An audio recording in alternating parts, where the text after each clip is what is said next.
અયોધ્યામાં ભગવાન શ્રી રામના મંદિરનો પ્રાણ પ્રતિષ્ઠા મહોત્સવ ઉજવાઈ રહ્યો છે, ત્યારે દાહોદમાં રામ ભક્તોમાં એક અનેરો ઉત્સાહ છે। આ ઉત્સવમાં શ્રી રામ ભગવાનની લાકડાની મૂર્તિએ આકર્ષણ જમાવ્યું છે। 40 વર્ષ અગાઉ પિતાએ એક કાષ્ઠમાંથી બનાવેલી ભગવાન શ્રી રામની મૂર્તિને તેમના પુત્રએ રંગ કરી સુંદર રીતે શણગારી છે। દાહોદમાં આ મૂર્તિ સાથે શોભાયાત્રા કાઢવામાં આવી હતી। મોટી સંખ્યામાં લોકોએ મૂર્તિના દર્શન કરી ધન્યતા અનુભવી।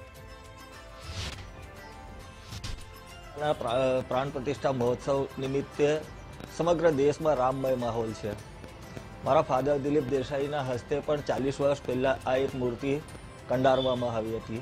एक लाकडामांथी बनेली मूर्ति मारा पिताजी दिलीप देसाई काष्ठकलाना निष्णात कलाकार हता अने एमना द्वारा एक ज काष्ठना टुकड़ामांथी आ मूर्ति कंडारवामां आवी हती। 40 वर्ष पहला एमनी कंडारेली मूर्ति आजे दाहोदना राममय माहौलने वधु राममय माहौल बनावी रही छे। आ रामना ज आशीष गणो, एना ज आशीर्वाद गणो।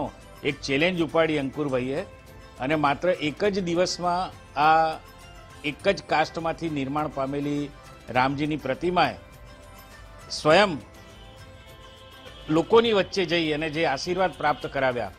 रामोत्सव यात्रामां जे रीते आ प्रतिमाए आकर्षण जमाव्युं हतुं, आ प्रतिमाना आशीर्वाद लेवा समग्र नगरजनो थनगनी रह्या हता। एटले आम तो अंकुरभाईनी कला खरेखर रंग लावी छे अने दाहोदने साचा अर्थमां अयोध्या बनाव्युं छे। जे मूर्ति કેટલા વર્ષો જૂની છે, ખરેખર જે મૂર્તિ જેની પાસે પડી છે ને એને પણ ખબર નથી કેટલા વર્ષો જૂની મૂર્તિ છે। ગઈકાલની નીકળેલી અભૂતપૂર્વ આપ સૌના સાથ સહકારથી રામોત્સવ યાત્રા જે નીકળી હતી એ યાત્રામાં પણ આ મૂર્તિ હતી। સાથે સાથે કાર સેવકોના સન્માન કાર્યક્રમમાં આ મૂર્તિ હતી ને આ મૂર્તિનો હજી પણ ઘણો બધો ઉપયોગ આવતીકાલે થવાનો છે। વણિક સમાજના દરેક કાર્યક્રમમાં આની સામે મહાઆરતી પણ થવાની છે। આ મૂર્તિનો ઇતિહાસ ખરેખર જાણવો રસપ્રદ છે। અમારા સમાજના શ્રી દિલીપભાઈ અને એમના પુત્ર શ્રી અંકુરભાઈ આ મૂર્તિ કેટલા વર્ષોથી એમની પાસે પડી છે એમને પોતાને ખબર નથી, પણ મૂર્તિનું અચાનક શીતલભાઈ કોઠારી સાથે સંકલન કરી એમને જે રીતે આ મૂર્તિનું રંગરોગન તાત્કાલિક કરી આપ્યું એ પ્રશંસાને પાત્ર છે। અને આ મૂર્તિ દાહોદ ખાતે અમે અલગ અલગ જગ્યાએ કાર્યક્રમ કરીએ છીએ, એનાથી અમે જાતે અયોધ્યા હોય ને એવો અમને અહેસાસ થાય છે